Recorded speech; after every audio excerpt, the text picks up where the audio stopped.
Hi, I'm Linda from paperboutique-with-linda.com and welcome to the ARC Disc System Part 2.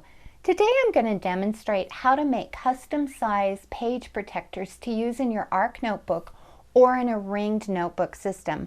Well, let me do just a quick review. In the first video, we made this book using the new system, and if you're interested in seeing the video, please visit my YouTube channel. And if you remember, I also had in the book these adorable page protectors that were custom sized, and I wanted to show you today how to make them. And I don't know if you can see that, it almost looks like there isn't a page protector on it. And that's what we're going to do today. We're going to make two different styles. A style like this that's made in the corner of the page protector with a binder, a binding, I should say, on the side. And this one is made using other pieces of the page protector, and there's a binding on both sides.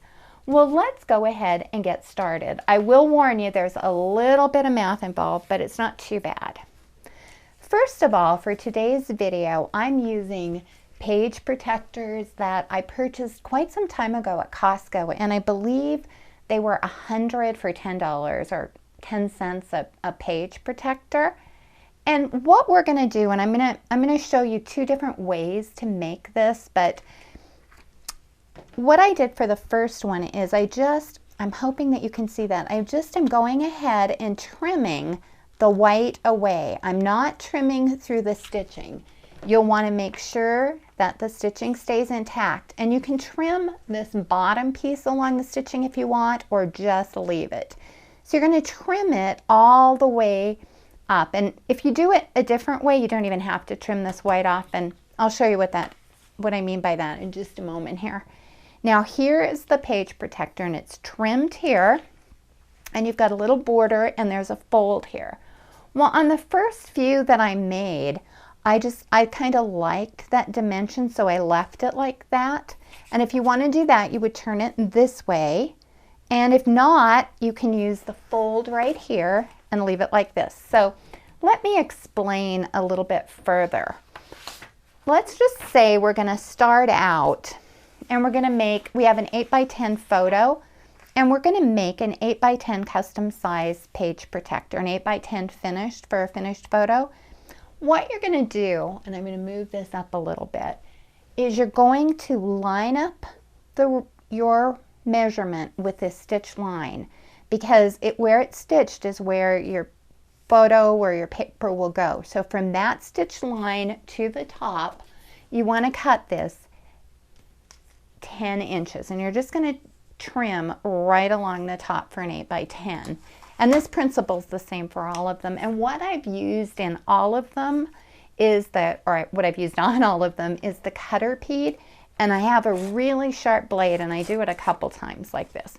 So you're going to go ahead, line it up in the corner, trim off at 10 inches.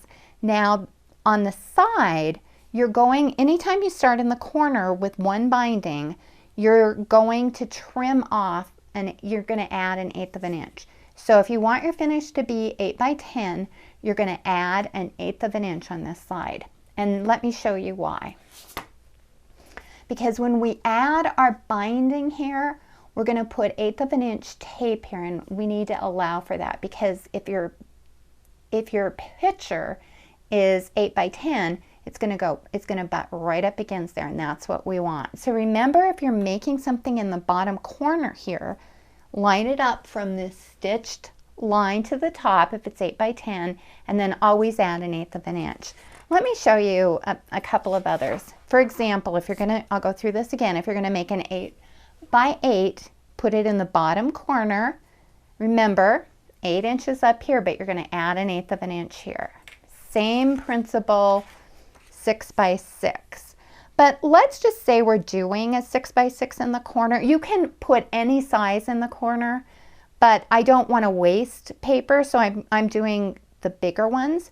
So let's say you've cut a 6x6, which would be 6 1/8 by 6 inches in the corner. Look at all the room you have. Well, now you can bring in another sheet. Let me just grab a smaller one here to show you. I'm looking for my 4x6. and put it right at the very top and put it along the fold. Now in this case, when you cut it out, you're going to have a cut here and a cut here, and it's going to be bound on this side and bound on this side. So in this case, this one will be a vertical. Let me show you what I mean. When we do this, this is where the fold is, down at the bottom here, and the binding will be here and the binding will be on top. So what you need to do when you're cutting it on the side like this, you need to allow 1/8 of an inch here for this binding, and we're going to do it the same way, and then 1/2 an inch up here. So you're always going to add 1/2 an inch and 1/8 of an inch. So you're going to add 5/8 of an inch to the width. And there's plenty of room here. You can see that. And what I really like is a lot of the Project Life use 4x6. So if you want to cut this out in the corner here, you can. And then remember, if it's in the corner, you're only needing a binding on one side. So you're just going to add 1/8 of an inch there. And then look, you can butt this up to the other edge, add 1/8 of an inch here. You've got two 4x6. You can do a 3x4 here with the double binding. You can do a 4x3 here. So you can really maximize this if you're willing to do some with this binding on the side. If not, and you want all of them to look like this, you just always go to the corner. Well, let me actually show you how to make one. And what we're going to do is we're going to make a 6x6. So I'm going to actually show you an example. I'll move this up. So we have a 6x6. Now remember, you're going to measure from the stitch line up, cut it at 6 inches, and then we're going to add 1/8. So this is really being cut 6 1/8 by 6 inches. And let me bring one in that I've already cut, and I will show you. And here's what we've done. We've gone ahead and cut it out of the corner like this. So we have the top opening that the paper will go in, and then we have the binding. Now what I found to be the easiest to do this is to use this wonderful score tape that is 1/8 of an inch wide. And the reason I wanted 1/8 of an inch is I really liked this narrow of a binding here, but you don't want the adhesive to go you don't want the adhesive to go all the way up, because when you punch it, you don't want to punch through adhesive, nor do you want to punch through page protector. So that's why I'm doing 1/8 of an inch binding, but you can make it, or 1/8 of an inch tape here. Well, let me go ahead and remove the tape, and I think it'll become a little more clear. Now all we're doing, we just remove the tape, and we're going to seal that back up so that when you put your photograph in, it will stop right there, which is exactly what we want. It'll be 6 inches, and then it'll stop here, which will be 6 inches. So you'll have a perfect 6x6 inch square. Next, for all of the binding, I cut pieces of paper, cardstock, 1 inch wide, and I scored them in the middle. And like I was saying earlier, if you want this binding to be a little bit wider, you could make the paper, 1.5 inches and fold it in half, 1 3/4 inches, whatever you like. And this system will also work with punched bindings, like if you have like a 3-hole punch or a 5-hole. Just make sure that when you're punching through paper and not the page protector. So the nice thing about the score tape is it's 1/8 of an inch, and this is also 1/8 of an inch. And I went ahead and put this down, so I'm going to remove this, and this makes it easy to do. All you're going to do is just line up, and my head's probably going to get in the way, just line it up right on that line. And I didn't get it perfect by any means, but you can when you take your time. And this is just an idea. Pull it off the other, and then, well, it's actually pretty good. And then you could start out by having it even, or now at this point I would just go ahead and trim the top off and then trim the bottom. And at this point you'll just add it or insert it into the machine and then do that. And now you have your custom 6 by 6 inch page protector, and it couldn't be easier. Well, let me show you the other concept. If you remember, we were talking, let's see if I can reach over here and grab my diagram. I probably have it buried. We were talking about maximizing space and cutting like a 3 by 4 up here. Well, that's exactly what I did. I went ahead and to cut the 3 by 4 inch, let me just insert this. I think that'll be easier. I lined it up against the fold. I think this will be easier to demonstrate it. I lined it up against the fold, and remember we have 1/8 of an inch here, and then we added 1/2 an inch because we need binding on both sides. So this will be bound here, and it will be bound here. So what you're going to do for this is you're going to do the exact same process we just went through for this on this side. So this side, you'll use your 1/8 of an inch tape to adhere it with the tape, do your 1/2 an inch binding, so it's really like this on one side. Now this is where it gets a little different. I'm just looking for this one so I can have it in front of me so you can see.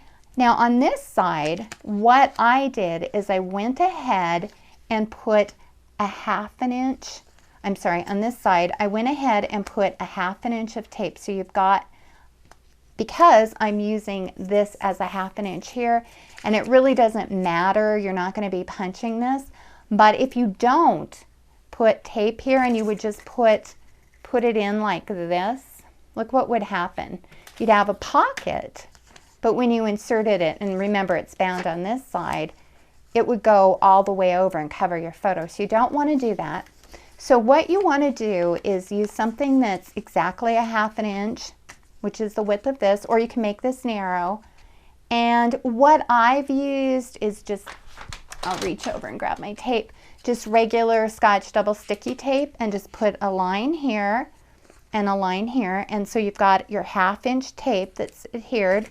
And then I would go ahead and put tape here and tape here and then line it up. So when you're done, you've got tape right to this line here, and your photo will not be covered by the binding. So this will end up looking like this. You'll go ahead and punch the one side, and then as you can see, your photo will butt right up against there. It won't be covered by this.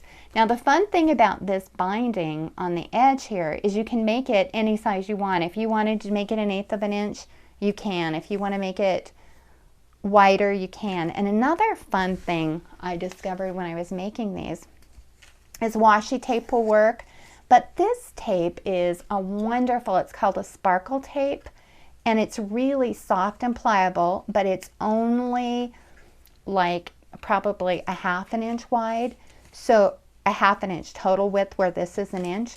So what you could do is just use your 1/8 of an inch tape there and then put this over the top. Wouldn't that be cute? So if you're willing to have bindings on both sides, you can pretty much utilize your entire page protector. But if you want the quick and easy method where you're just doing it on one side, remember, you can just put it in the corner here, add 1/8 of an inch, cut it, and then just do the binding on one side. Well, I would like to thank you for watching, and please visit me at paperboutiquewithlynda.com for more projects and ideas. Bye-bye.